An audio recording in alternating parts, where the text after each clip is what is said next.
Tahimik ang hapon sa baryo. Malamlam ang sikat ng araw na bumabagsak sa mga palayan. At sa gitna ng kakahuyan, nakatago ang isang lumang kubo na tila ba sadyang itinayo para maging kanlungan ng mga sekreto. Doon madalas magtungo si Althea, isang banugang na bagong kasal na anak ni Mang Renato.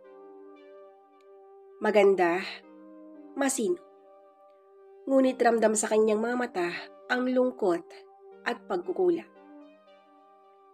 Si Mang Renato, matikas pa rin kahit may edad. Matapang ang tindig, malalim ang boses, at may aura ng isang lalaking hindi patuluyang nalulumpo ng panahon. Sa kabila ng pagiging biyenan, may kakaibang tingin siyang itinatago para kay Althea. Isang damdaming dapat ay bawal, ngunit unti-unting lumalakas. Isang hapon, habang naglalabas si Althea sa may poso, dumating si Mang Renato. Dala ang mga gulay mula sa bukid. Mapupungay ang tingin niyang tumama sa manuga. Hindi iyon pangkaraniwang tingin ng isang biyenan sa manuga. May apoy, may init, may lihi. Althea, mamayang hapon, doon ka muna sa kubo. May mga bagay akong gustong sabihin. Aniya, halos pabulong. Nagulat si Althea, kinabahan, ngunit hindi niya maikakaila ang kakaibang pintig ng puso niya. Pinilit niyang ngumiti. Opo, tay, baka saglit lang. Bandang hapon, tahimik siyang nagtungo sa kubo. At bawat hakbang niya'y tila ba may kasamang kaba. Nang marating niyang loob, naratnan niyang nakaupo si Mang Renato. Pawisan, hawak ang basang tuwalya. Akala ko, hindi ka darating. Sambit nito, habang dumudulas ang tingin sa kanyang mukha hanggang sa dibdib. Hindi agad nakasagot si Althea, ngunit ang maramdaman niya ang kamay ng biyenan niya na humawak sa kanyang braso. Napapigit siya. Mainit, nakakakuryente. At sa gitna ng katahimikan, ang pintig ng kanilang puso'y tila nag-uusap. Althea, bulong ni Mang Renato. At bago pa siya makatanggi, mahigpit na siyang niyakap.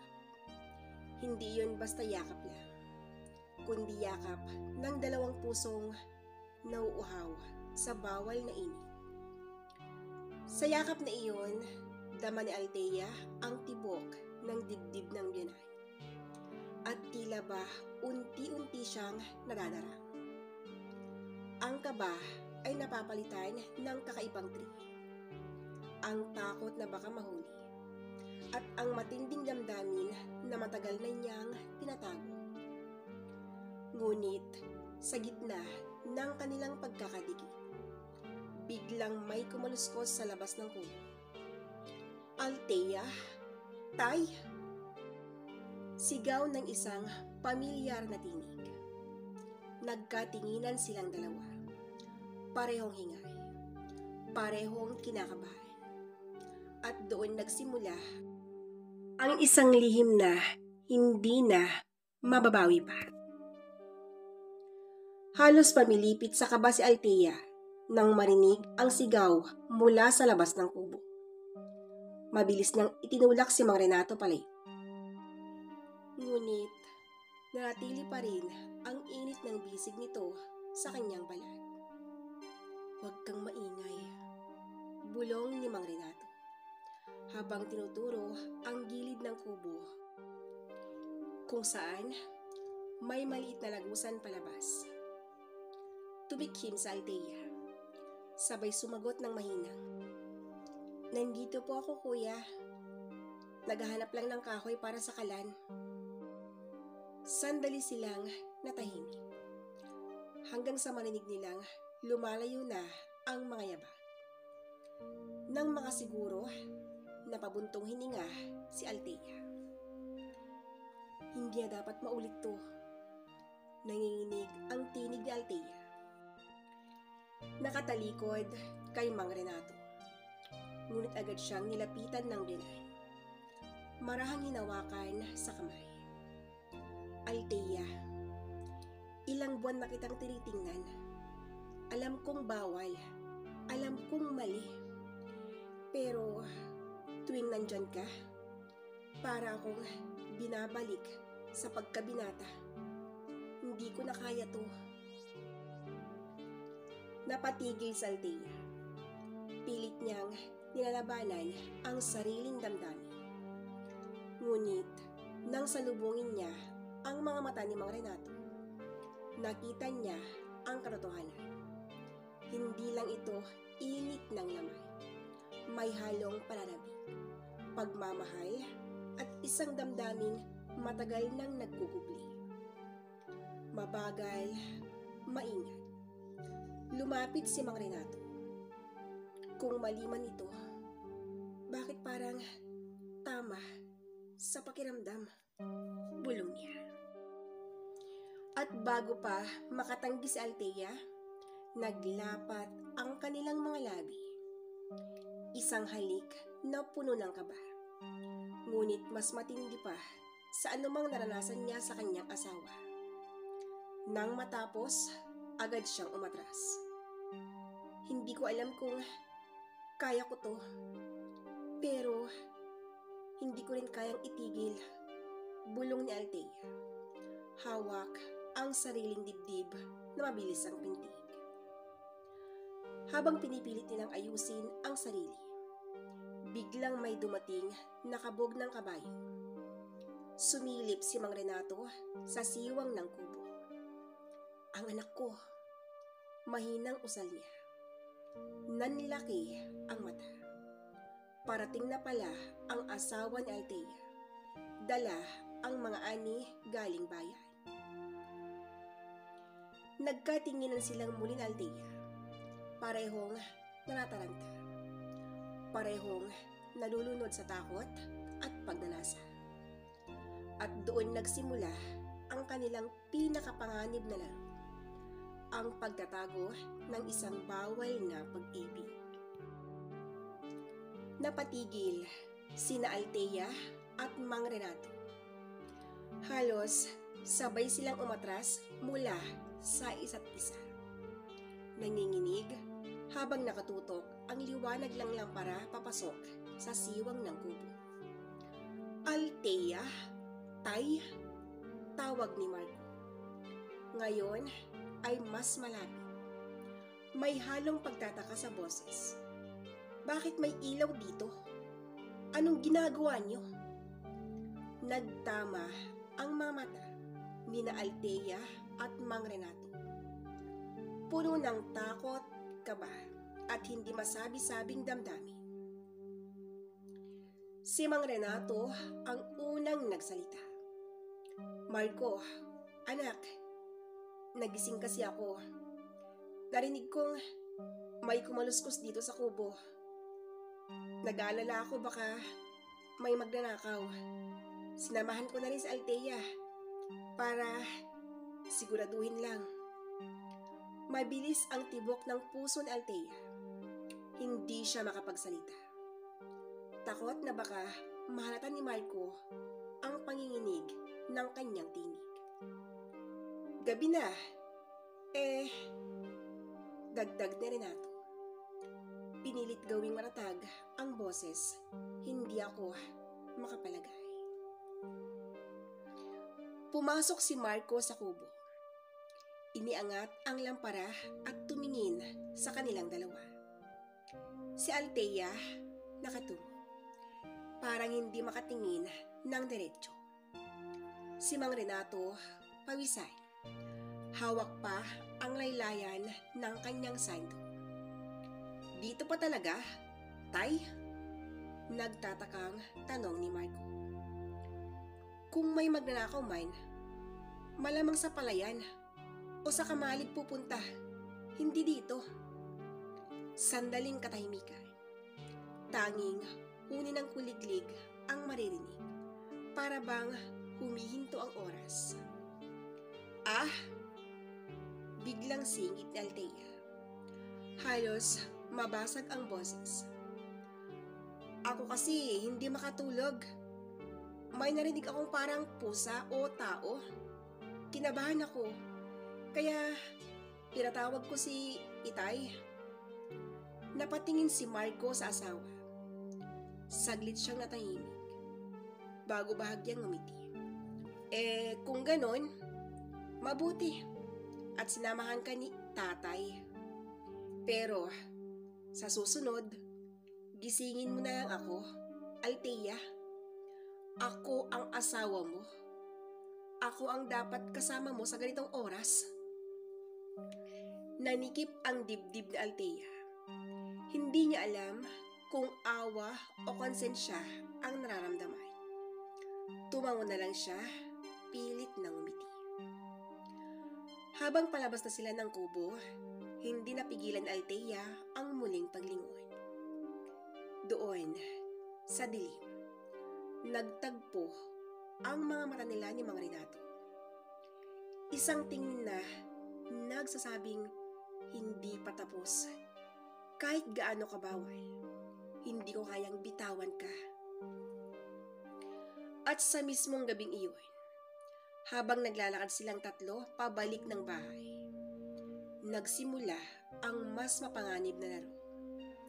Ang pagtatago hindi lang sa lipunan, kundi sa mismong taong pinakamahalaga sa buhay ni Althea. Tahimik ang almusal kinabukasan. Nakaupo si Marco sa dulong bahagi ng mesa. Seryosong kumakain habang pasimpleng sinusulyapan ng asawa. Si Althea abala sa pagtimpla ng kape. Pilit pinapakalma ang kamay na nangingini. Sa bawat sulyap niya sabihan niya na nakaupo sa gilid. Halos madurog siya sa bigat ng konsensya. Ngunit si Mang Renato, kalmado lang siya. Tila ba'y walang nangyari kagabi. Pero sa ilalim ng mesa, halos magkabanggaan ang kanilang mga paa. At kahit sandaling pagkakadikit, parang apoy na naglalagos sa kanilang lamay. Althea, mahinang sabi ni Marco. Hindi umaalis ang tingin.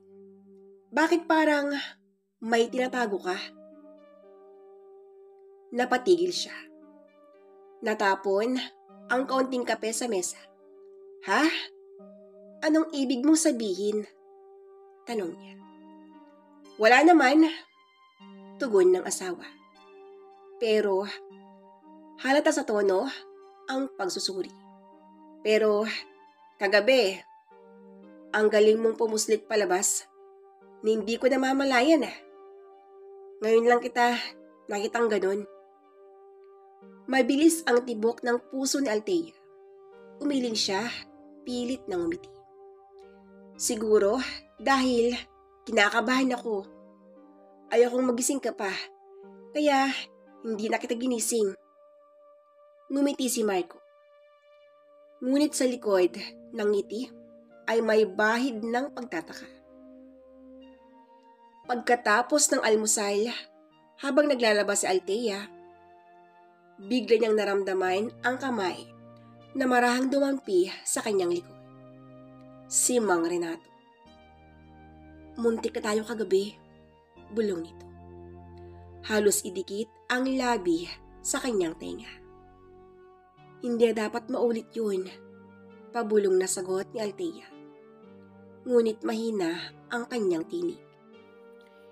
Para bang hindi kumbinsido ang sarili. Mabilis na iniabot ni Renato ang isang maliit na piraso ng papel. Itinago sa basahan. Basahin mo kapag mag-isa ka na. sabi niya. Sabay lakad palayo na parang walang nangyari. Nang dumilim ang paligid at siya'y nag-iisa, dahan-dahan niyang binuklat ang papel. Sa kubo, bukas ng hapon. Hindi ako titigil hanggat hindi mo sinasabi kung ano talaga ang nasa puso mo. Kinagabihan, nakahiga si Althea sa tabi ng asawa.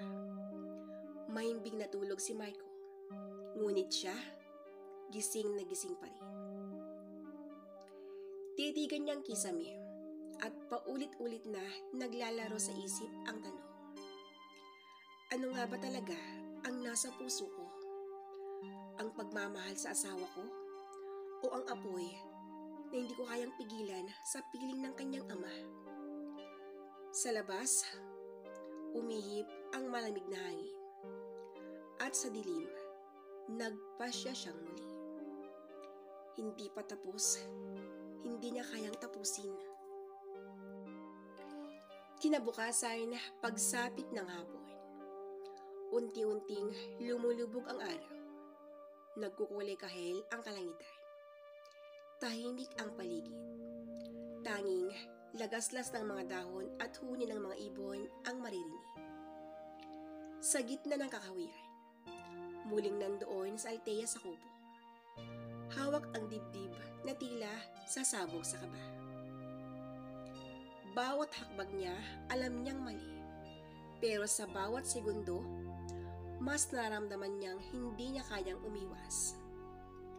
Nang buksan niya ang pinto ng kubo, nalatnan niya si Mang Renato. Nakatayo sa gilid, pawisan mula sa bukid. Akala ko, hindi ka nasisipot. Sabi nito, mababa ang boses, may halong pananabik. Hindi agad nakasagot si Althea. Tila nakikipaglaban ang kanyang puso sa kanyang isip. Hindi ko dapat ginawa to, mahina niyang sabi. Lumapit si Mang Renato, dahan-dahan, para bang natakot siyang biglain siya. At bakit ka nandito kung hindi mo rin ako hinahanap? Nagtagpo ang kanilang mga mata. Wala nang salita. At bago pa makaiwas si Althea, hawak na niya ang kanyang mukha. Marahang inilapit, hanggang muling maglapat ang kanilang labi. Ngunit, hindi iyon simpleng halik lang. Ito'y puno ng init, kasabay ng mga kamay na sabik na humahaplos. Mga pusong sabay na bumibilis ang tibok. Ang bawat galaw ay puno ng kaba.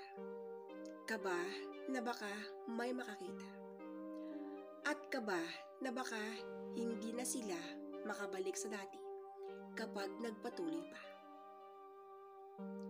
Althea, bulong ni Renato. Halos pabulong sa pagitan ng kanilang mga labi. Hindi ko na talaga kayang pigilan to. Kahit sabihin nilang kasalanan, kahit itakwil nila ako, basta't huwag mo lang akong iwan. Napapikit sa Althea.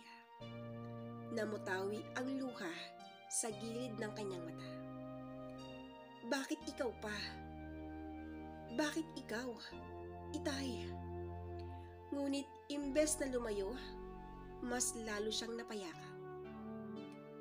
Biglang may kumaluskos mula sa labas.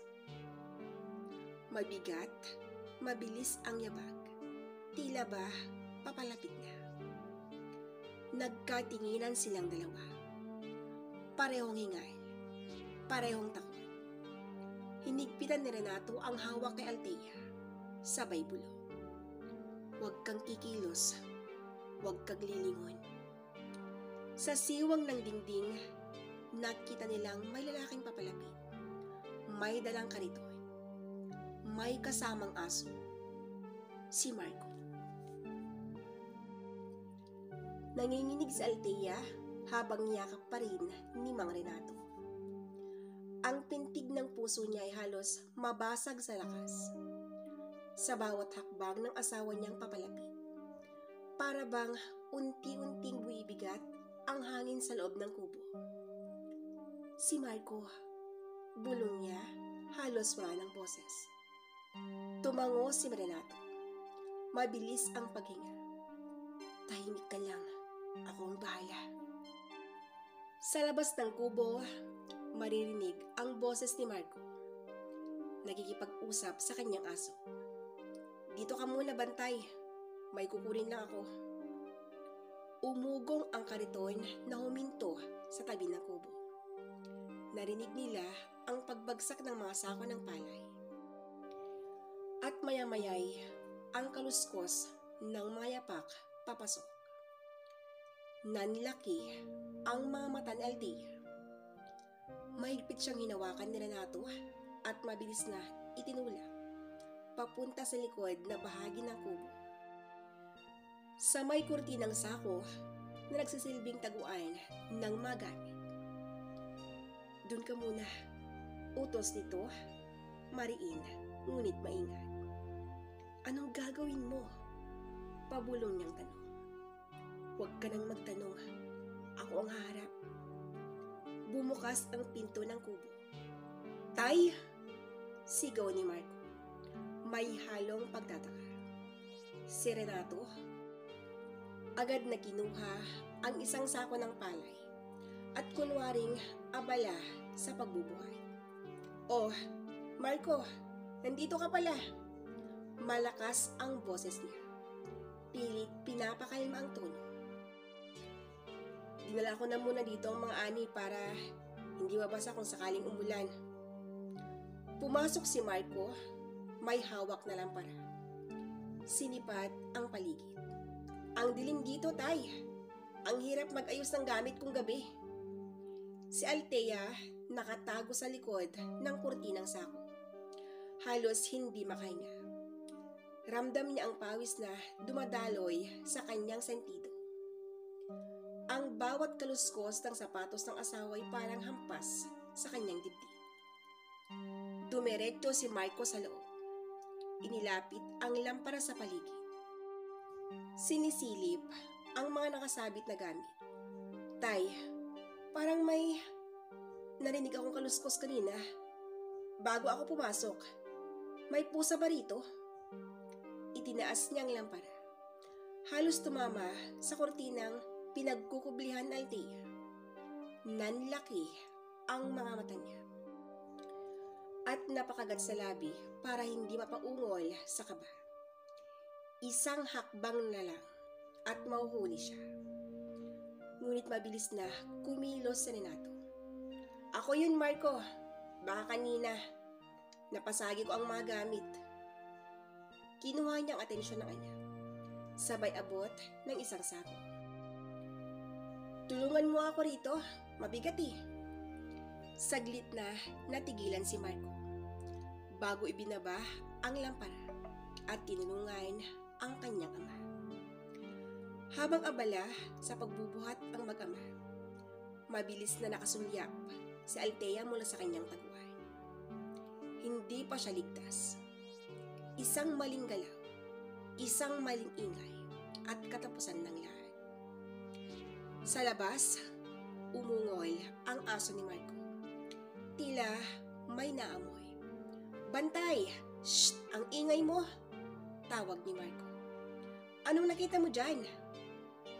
Muling nagtagpo ang mga mata ni Renato at Althea sa gitna ng dilim. At sa titig na iyon, malinaw ang mensahe. Isa na namang gabing muntik tayong mahuli, pero hanggang kailan nating kakayanin to? Kinabukasan, maagang nagising si Althea. Habang nagwawalis sa bakuran, naramdaman niyang may nakatingin sa kanya. Paglingon niya, si Mang Renato pala. Nakatayo sa may puno ng mangga. Hawak ang tabak na ginamit sa pag-aani. Walang salita, pero sapat ang tingin para muli niyang maramdaman ang init ng gabing nakalipas. Agad siyang umiwas ng tingin. Baka makita sila ni Marco. Ilang oras ang lumipas. Nagkataong silang dalawa lang ang nasa kamali. Si Marco'y umalis papuntang bayan at naiwan sila para magbantay ng mga ani. Althea, bulong ni Renato habang nakatalikod. Nag-ayos ng sako. Hindi ko na kayang magpanggap. Kahit kahapon lang, muntik na tayong mahuli. Pero, heto pa rin ako. Hinahanap ka. Napalunok sa Althea. Pinipigilan ang sariling lumapit. Hindi ko alam kung hanggang kailan ako tatagal sa ganito. Mahina niyang sagot. Lumingon si Renato. Dumiretso ang mga mata sa kanya. Hanggang kaya mo pa akong tingnan ng ganyan. Lumapit siya ng dahan-dahan. Marahang hinawakan ang kamay ni Althea. Isang saglit lang. Sabi niya na boses ng pakiusap. Ramdam ni Althea ang init ng palad ng biyanan. Nais niyang bawiin ng kamay. Pero imbes na lumayo, mas lalo siyang napatigil. Ang simpleng haplos ay parang kuryenteng kumakalat sa buong katawan niya.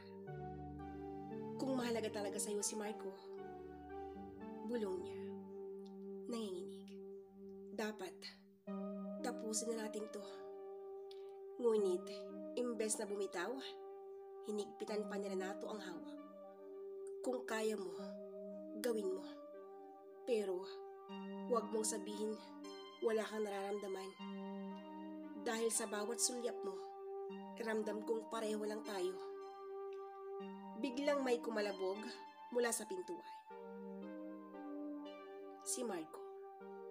Hingal na hingal, halatang nagmamadali. Mabilis na binitiwan ni Renato ang kamay ng manugang at lumayo. Agad namang kinuha ni Althea ang basahan at nagkunwaring nag-ayos ng bigas. Pagbukas ng pinto, pumasok si Marco, pawisan. Hawak ang isang papel. May sulat mula sa bayan. Kailangan daw akong magtungo ron bukas ng umaga. Patagalan ako. Nanlaki ang mga mata ni Althea at Renato. Kung aalis si Marco ng ilang araw, ibig sabihin, sila'y maiwan sa isang bubong. Nagtagpo muli ang kanilang mga mata. Sa pagkakataong ito, hindi ka ba ang nangingibabaw, kundi ang tiyak na tukso. Hapong-hapo si Marco, habang iniupo ang sarili sa bangko sa loob ng kubo. Hawak pa rin niya ang papel mula sa bayan. Bukas ng umaga, aalis ako. Magtutungo ako ron para sa ani at magamit. Siguro, 3 araw akong mawawala. Hindi agad nakapagsalita si Althea. Sa kanyang dibdib, biglang bumilis ang tibok ng puso. 3 araw, 3 gabing wala si Marco. 3 araw? Tanong ni Renato. Kunwari nagulat. Hindi ba pwedeng 1 araw lang? Umiling si Marco. Hindi tayo eh. Maraming aasikasuhin. Kailangan ko ring makipagkita sa mga tauhan ni Kapitan. Pero, huwag kayong mag-alala. Mabilis lang yon. Lumapit si Marco kay Althea. Hinaplos ang pisngi nito. Ikaw na muna ang bahala rito sa bahay, Althea. At kung may kailangan ka, nandyan naman si Itay. Napilitan siyang ngumiti. Opo, asawa ko. Ang sagot ni Althea. Ngunit sa likod ng ngiting iyon, ramdam niyang apoy na parang mas lalo lang lumalakas. Ramdam niya ang bigat ng titig ni Renato sa kanyang likuran. Kinagabihan, tahimik silang 3. Pagkatapos ay agad nag-ayos si Marco ng gamit. Si Althea, tahimik lang, pero hindi mapakali. Sa bawat minutong lumilipas, mas nararamdaman niya ang panganib at ang tukso. pagpasok ni Marco sa kanilang silid, bahagya siyang lumingon kay Renato. Sa isang saglit, nagtagpo ang kanilang mga mata. Walang salita pero malinaw ang usapan. Kapag nakalis na siya, wala nang pipigil. Kinabukasan, maagang nagbihis si Marco. Halos hindi pa sumisikat ang araw nang sumakay siya ng kariton at nagpaalam. Alagaan mo si Itay, Althea. Babalik din ako agad. Hinalikan niya sa pisngi ang asawa. Pagkatapos ay nagpaalam sa ama.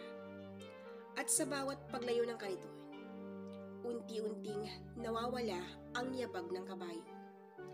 Hanggang sa tuluyan na silang naiwan.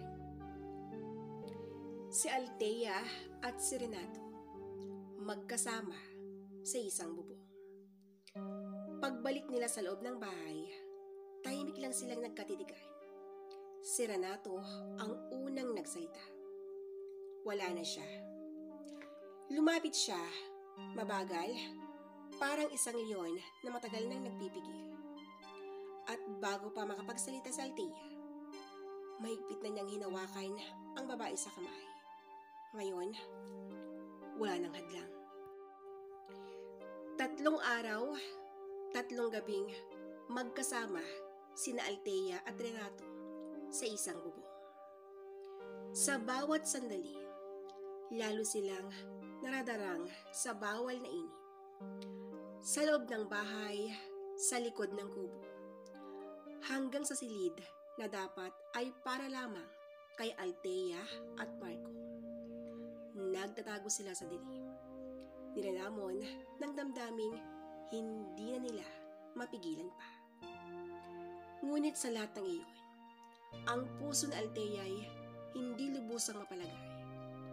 Bawat halik, bawat yakap ni Renato, laging may kasamang takot. Paano kung bumalik si Marco nang hindi inaasahan? Hating gabi, malakas ang ulan sa labas. Humahampas ang hangin. Nasa loob ng silid, sina Althea at Renato. Magkahalong init at kaba ang nararamdaman. Hindi na nila ininda ang panganib. Tuluyan silang binatawan ng takot. Nilunod ng kanilang pagkasabik ang dapat ay konsensya. Althea, bulong ni Renato habang mahigpit siyang yakap. Hindi na ako makakawala sa iyo. Nakapikit na lang sa Althea. Pilit tinataboy ang kirot ng katotohanan. Kung ganito ang kasalanan, ayoko nang tumigil. Ngunit sa gitna ng kanilang bawal na sandali, may narinig silang kalabog mula sa labas ng bahay. Malalakas na yabag. Isang boses na matagal nilang inaasahan. Ngunit ngayon ay tila parusang dumating. Althea! Tay! Sigaw ni Marco. Basang-basa sa ulan. Bakit bukas ang pintuan? Nanlamig si Althea. Halos mabitawan niya ang pagkakayakap kay Renato. Pareho silang napahinto. Nanlaki ang mga mata. Mabilis na bumukas ang pinto ng silid. Tumambad si Marco. Hawak ang lampara. Nakatingin ng diretso sa kanila. Si Althea, halos walang suot na panakit. Si Renato, pawisan, hingal na hingal. At halatang hindi manatanggi ang nangyayari. Sandaling katahimikan. Ang ulan sa labas lang ang ingay. At doon, tuluyang bumagsak ang lahat-lahat. Althea! Tay! Nanginginig ang boses ni Marco. Puno ng gulat at sakit. Akala ko, pamilya tayo. Tumulo ang lampara sa kanyang kamay. Muntik ng mahulog. Nanginginig ang panga. Galit at luha ang pumuno sa kanyang mga mata. Si Althea ay napaiyak, halos lumuhod. Marco, patawarin mo ako. Ngunit, hindi na nakinig si Marco. Lumabas siya ng silid, sinabayan ng bagsik ng ulan. Iniwan silang dalawa, durog at gumuho sa sariling pagkakasala. Sa gabing iyon, tuluyan nang nabunyag ang lihim na kanilang itinago. At tulad ng kubo, naging saksi sa kanilang bawal na pag-ibig. Ngayon, ay isa na rin itong bantayog ng kanilang pagkawasak. Hindi na nila may babalik ang dati, at ang wakas ng kanilang pagsuyo ay siya ring simula ng kanilang kaparusahan. Nabunyag ng lahat. Sa gabing bumalik si Marco ng biglaan. Doon nagtapos ang lahat ng lihim, kasabay ng pagbagsak ng ulan at pagputok ng katotohanan. Wala nang nakawalan ng pagdududa. Wala nang pagtatago. Ang kubo na minsang naging kanlungan ng init at tukso, ngayon naging kanlungan ng hiya at pagkawasak. At sa bawat tibok ng puso ni Althea at Renato, iisa lang ang kirot na kanilang dinadala. Ang bawal na pagmamahal na nagwawakas sa isang trahedya. The end. At dito na po nagtatapos ang isang kwento puno ng pagtataksil. Hanggang sa muli. Maraming salamat po sa inyong walang sawang pakikinig. God bless us all.